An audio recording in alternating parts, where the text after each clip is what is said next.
All right, thank you, John, for joining us this afternoon. It's a real pleasure. I guess the first question we want to ask you is, what business are you in? I guess in truth, we're in the behaviour management business. Our job is to work with clients to manage the behaviour of their customers and their prospects. Advertising, public relations, direct response, all of those things are just a means to an end, the end being to manage human behaviour.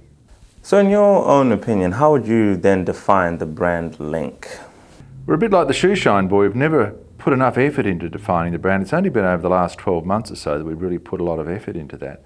These days we define it as fuck the rules. And really what that's all about is to look at all the options, make sure that we have all the skills to do all the things that might be necessary to get the result for the client. So it's about focusing on the outcome rather than the processes for getting there and making sure you have all the expertise necessary. How has the marketing and communication industry changed in recent years? It's changed a lot and it's changed very fast. I mean, a lot of people would say to you that the real change has been that it's more and more digital, that we're using the internet, we're using social media and things like that a lot more, which clearly we are. I'd argue, however, the real change has been the shift from salesmen selling media to consultants selling IP.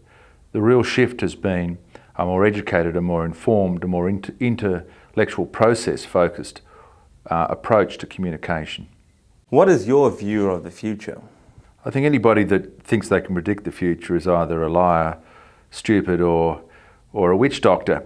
But I suspect what the future will show is an increasing trend towards organisations like ours being consultants, in much the same way as accountants, lawyers, architects and the rest. They'll be increasingly well educated, increasingly well experienced, increasingly focused on delivering intellectual property rather than selling media or the big idea.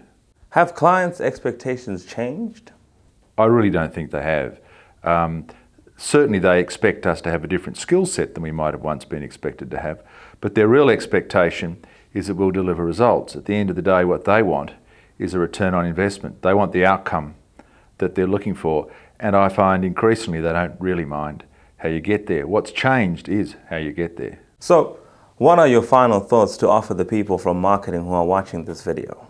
I think there's three things I'd say, and one is that creative is always preceded by strategy, and strategy's always preceded by information. To me, the big failing of our industry is to base their work on really, really sound information and really sound strategy. The second is that when you're looking at media, look at all the options, and there are a plethora of options out there. And if you can, err towards those that are more accountable. There are so many really measurable media options out there which allow you to get a better return on your investment. And I guess finally I'd say what I say to everybody, fuck the rules. Thank you so much for the interview, John. We really enjoyed that. Pleasure. Thanks, Kuta.